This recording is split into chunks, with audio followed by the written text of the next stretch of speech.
लासलगाव बाजार समितीत आता कांद्याचं शेतकरी एल्गार आंदोलन सुरू झालेलं आहे।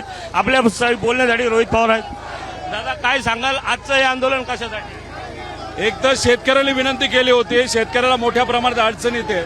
आज खरं तर खर्च मोठ्या प्रमाणात वाढला असला, 18 रुपये किलो पर्यंत शेतकऱ्याचा खर्च असताना त्याला त्याचा माल हा कुठेतरी 2 रुपये 3 रुपये 4 रुपयाला विकला जातो आणि याच्यात खर्च मोठ्या प्रमाणात वाढलेला आहे, पण भाव वाढत नाही। शेतकरी आज अडचणीत आहे, तर शेतकऱ्याच्या पाठीमागे आज खऱ्या अर्थाने उभं राहण्याची वेळ आली, म्हणून आम्ही सर्वजण शेतकऱ्याशी संवाद साधण्यासाठी इथं आलेलो आहे। एकंदरीतच शेतकऱ्याचा जो उत्पादन खर्च आहे तो जास्त आहे, त्या मालाच्या त्या तुलनेत कांद्याला भाव मिळत नाही। शासनाने 1235 रुपये कांद्याला भाव कुठेतरी शेतकऱ्याची थट्टा केली असं तुम्हाला वाटतं? इलेक्शनच्या आधी तुम्ही 24 रुपये डिक्लेअर करता, इलेक्शन झाल्यावर तुम्ही 1200 रुपये डिक्लेअर करता। आणि काल जे फडणवीस साहेबांनी काल स्टेटमेंट करत असताना त्यांनी काय सांगितलं? त्यांनी सांगितलं की आम्ही 1250 रुपये उपकार करता का? उपकार करत नाही तुम्ही। आज खरं तसं बघितलं तर 5 ट्रेलर प्रति एकर जे उत्पादन निघत होतं आज 3 ट्रेलरवर आलेलं आहे, त्यामुळे उत्पादकता पण कमी झालेली आहे अवकाळी पाऊस आणि गारपीट झाल्यामुळे। आणि मग याच्यात शेतकरी खऱ्या अर्थाने अडचणीत आलेला आहे। कुठेही झालं काही झालं तर 20 रुपयाच्या पुढे भाव शेतकऱ्याला मिळालाच पाहिजे।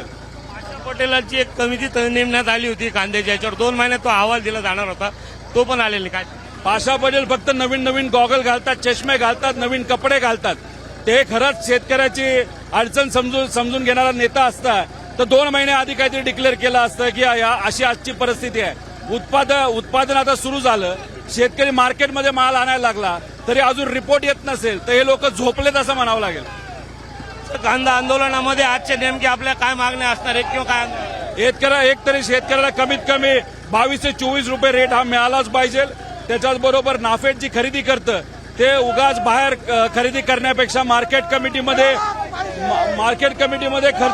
खरेदी करणं मदत आहे, ज्याच्यामध्ये व्यापारी आणि त्यांच्यामध्ये एक स्पर्धा होईल आणि स्पर्धा झाल्यामुळे शेतकऱ्याला त्याचा फायदा होईल। आणि बऱ्याच काही मागण्यात मी पुढे जाऊन सांगेल आपल्याला।